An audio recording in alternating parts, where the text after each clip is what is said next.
Ketika Nabi Musa telah diberikan derajat dan kemuliaan yang sangat tinggi, ia juga dapat mendengar firman Allah secara langsung. Lalu ia meminta kepada Allah untuk menyingkapkan hijab yang memisahkan dirinya dengan Tuhannya.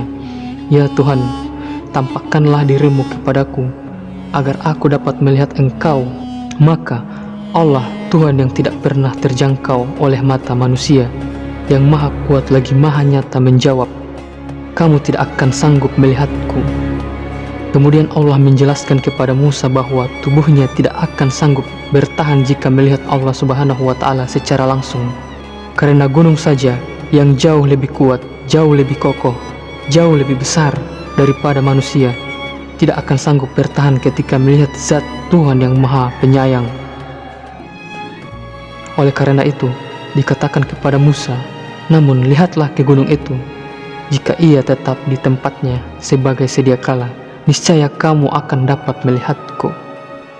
Dalam buku-buku kontemporer disebutkan bahwa Allah berfirman kepada Musa, wahai Musa, tidak ada makhluk hidup yang dapat melihatku kecuali ia akan mati, dan tidak ada makhluk yang keras seperti batu, gunung, dan sejenisnya yang dapat melihatku kecuali ia akan terguling-guling, tergelincir. Dalam kitab Sahihain disebutkan sebuah riwayat dari Abu Musa dari Nabi SAW. Beliau bersabda, hijab Allah, tirai pemisah antara Allah dengan makhluknya, adalah cahaya. Pada riwayat lain disebutkan api. Apabila hijab itu disingkirkan, maka cahaya wajahnya akan membakar seluruh makhluk yang terlihat olehnya. Artinya, seluruh makhluk karena pandangannya menembus semua dimensi. Ibnu Abbas ketika menafsirkan firman Allah, dia tidak dapat dicapai oleh penglihatan mata. Ia mengatakan, maksudnya adalah cahaya yang menjadi cahayanya.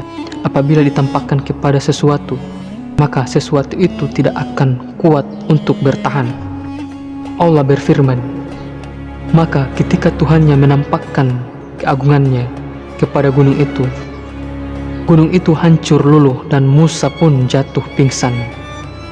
Dia berkata, Maha suci Engkau, aku bertaubat kepada Engkau dan aku adalah orang yang pertama-tama beriman.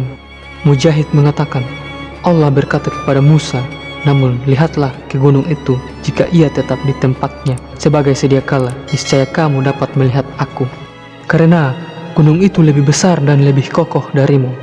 Maka ketika Tuhannya menampakkan keagungannya kepada gunung itu, Musa pun dapat membuktikan bahwa gunung itu tidak sanggup bertahan, karena baru sesaat ditempatkan gunung itu langsung bergetar, dan Musa yang melihat getaran itu langsung jatuh pingsan. Sebagaimana hadis yang diriwayatkan oleh Imam Ahmad, Tirmizi, Ibnu Jarir, dan Hakim melalui Ahmad bin Salaman dari Sabit, dan ada sanad lain pula yang disebutkan oleh Ibnu Jarir, yaitu dari Laits, dari Anas bahwasanya ketika Nabi membaca firman Allah, maka ketika Tuhannya menampakkan keagungannya kepada gunung itu hancur luluh. Beliau berkata, baru seperti ini saja, seraya memperlihatkan ujung jari kelingkingnya yang diletakkan di ujung ibu jarinya, biasanya untuk mengisyaratkan sesuatu yang kecil, sedangkan di sini untuk mengisyaratkan waktu yang sangat singkat. Lalu beliau melanjutkan, gunung itu sudah hancur berantakan. Lafaz ini dikutip dari riwayat Ibnu Jarir. As-Sudi meriwayatkan dari Ikrimah, dari Ibnu Abbad, ketika itu keagungannya yang diperlihatkan hanya seujung jari kelingking saja. Namun itu sudah membuat gunung itu hancur seperti pasir, dan Musa pun jatuh pingsan, yakni jatuh tidak sadarkan diri.